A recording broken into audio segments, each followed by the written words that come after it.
আমি একদিন পাইছি একজন বৃদ্ধ লোক আমার বাড়িতে ভিক্ষা করাতে আসছেন। ভিক্ষা দেওয়ার আগে ফান খাওয়াইলাম, হইলাম আর কিচ্ছু খাইতানে বলে জি না ফান খাওয়া খা। আমার দেখিয়া দেখলাম মুরব্বী মানুষের শরম লাগি গেছে, চিনি লাইছন। আমি কিছু পয়সা দিলাইলাম, কইলাম চাউলের দরকার নাই।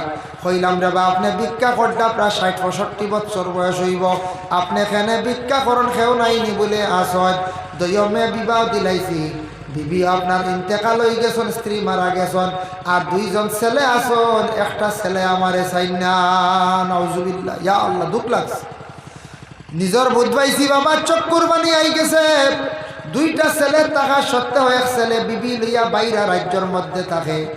একটা ছেলে বাড়িতে আছে, ছেলের বউয়ে সময় মতো খানি দেয় না, ছেলের বউয়েও খানি দেয় না, ছেলেও খোঁজ খবর লয় না। সর্বশেষে বাবা সিদ্ধান্ত নিছেন, এই বয়স তো আমি আর কত ফুড়িন তোর বাড়ি গিয়া থাকবো, আর খাস কাম তো করতাম পারতাম না, বয়স 65 বছর হয়ে গেছে গিয়া। তাই আমি দেখলাম কোন সুরত যদি ভিক্ষা করিয়া খাইতাম পারি খাইব। আমার নসিব আল্লাহ মারি দিছে আহারে নিষ্ঠুর আওলাদ। 2জন আওলাদ থাকা সত্ত্বেও বাবা জমিনও হাঁটি হাঁটি ভিক্ষা করডা। আল্লাহ হয়তো বাবার কোন পরীক্ষা করডা, নতুবা না ফরমান আওলাদ দখলরে আল্লাহ জমিনও দেখাইতা বলে তোমরা জমিন তাকিরে জাহান্নামের সার্টিফিকেট লইয়া আইত্রাই।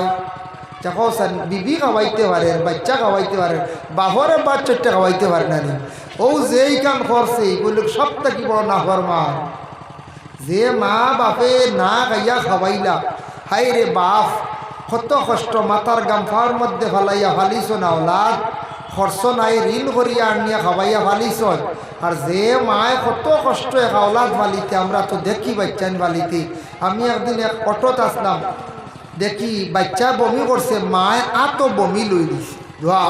অটো বরছে না, বরতে দিছে না বেটি, নিজের আতো বমি লই দিছে। বুধবাইতে আনি আওলাদর লাগি কত মায়, আমার চকুর দেখা।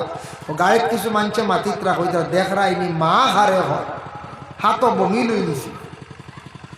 ও মার বাবারে কিছু কিছু মানুষে খান্দাইত্রা জমিনের মধ্যে বাদ দিতরা না। কিছু কিছু মা হল গিয়া মেয়েরার বাড়ির রইত্রা, ফড়িন্তর বাড়িত রইত্রা।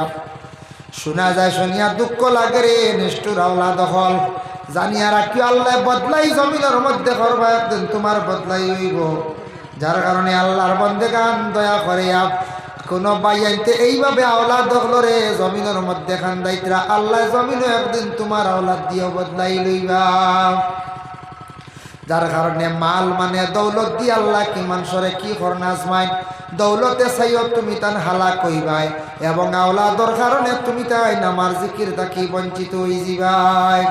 আওলাদ খুশির কথা, আওলাদ পাইছন, আওলাদরে সুশিক্ষা দিয়ে গড়িয়া তুলতা, আওলাদর জীবন সুন্দর হইত, আওলাদরে সুশিক্ষা দিতা। প্রত্যেক মা বাবায় তারে মাত কথা সুন্দর করে সব কিছু তারে শিখাইতা। আওলাদরে খানিও শিখাইতা, কাপড় পরিধান করা সব কিছু শিখাইতা। সব দায়িত্ব হইল হার বলে মা বাবা। মাল এবং আওলাদ 2 জিনিসে মানুষরে আল্লাহর তাকি, আল্লাহর জিকির তাকি সরাইলা, এটা বাস্তব।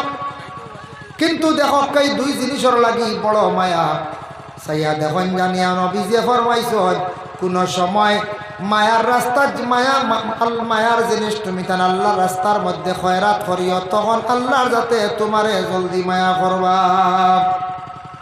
মায়ার জিনিস তুমি তান আল্লাহর রাস্তাত কি করিও, খয়রাত করিও। যে মায়ার জিনিস কিতা, সেও জন্তু আলিছন মায়ার জিনিস, সবটা কি মায়ার টেকার লাগি। মা বইনগুলোর মায়া আছে সোনার লাগি, আছে না? না আছে।